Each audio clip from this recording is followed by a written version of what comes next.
enamus vahetundidest tegelikult on mingi koosolek, teeme tööd, mingid telefonikõned.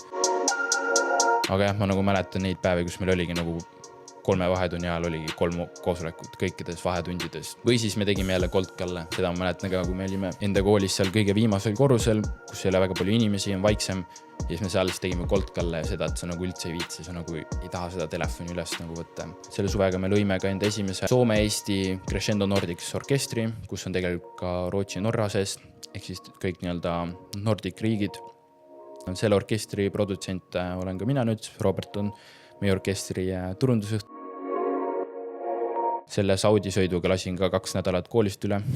Läksime lasteaiast aia alt august minema ja kasvatajad otsisid meid ja küla pealt ja metsast igat pood. Ma nii-öelda kuttisin Fortnite'ist siis sellel hetkel, mis oli minu piik, kus ma juba tegelikult olin ka ametlikel turniiridel erinevatesse finaalturniiridesse saamas. 1 aasta, 1 sügis, kus ma ütlesin EMS-ile, et kuule, ma lõpetan ära. Ma nagu enam ei viitsi nagu. Sinna läheb nagu aega, energiat, ma tahaks hoopis midagi muud selle asemel teha.